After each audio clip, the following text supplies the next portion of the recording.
Daniel Padilla kukulitin si Catherine Bernardo, no? Dahil nga sa sobrang mess na mess pa rin naman ni Daniel itong si Catherine, ay gagawin na ang lahat ng nag-iisang Daniel Padilla, no? Sadyang makikita sa mga mata ng aktor na talagang mahal niya pa rin si Queen Catherine. Kailanman ay hindi niya ito papakawalan at ayaw niyang mawala ito sa kanyang buhay.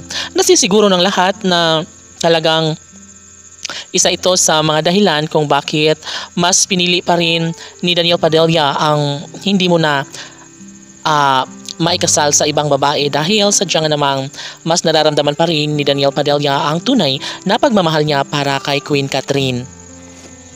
Of course, hindi naman talaga ito choice ni Daniel, no? Siguro nga ay isa lamang itong incident na talagang hindi niya pinaniniwalaan o hindi inaasahan na mangyayari nga ang lahat ng ito.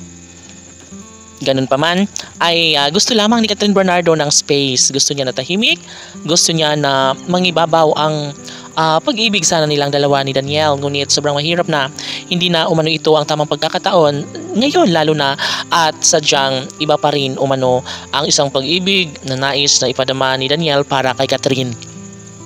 Of course, sa puntong ito ay panigurado umano na may isakatuparan ang lahat ng mga ito, lalo na porsigido pa rin naman si Daniel na may isakatuparan ang lahat sa kanilang mga pangarap noon pa man.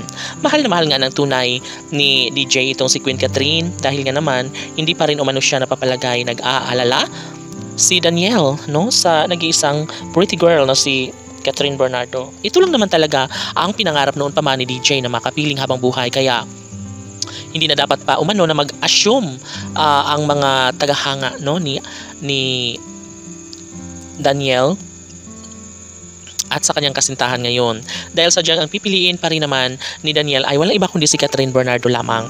Sadyang napakahirap na paniniwalaan, lalo na si Daniel ay sobra umano siyang naging malungkot, nasasaktan siya sa mga pangyayari na hindi niya alam na magiging ganito ang takbo sa kanilang relasyon ngayon. Yes, malamang ito ay isang malaking pagbabago, malaking dagok sa buhay ni Daniel ang mahiwalay sa kanya ang babaeng kanyang pinapangarap at pinagdarasal na ito ay kanyang makatuluyan.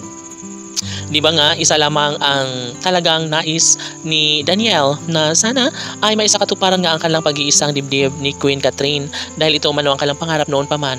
Ito lamang ang kanilang ninanais na sana'y magiging may isakatuparan at maibigay ang 100% mga plano na siyang makapagbibigay kaligayahan hindi lamang kay Daniel at Catherine, maging sa taong bayan. Laban!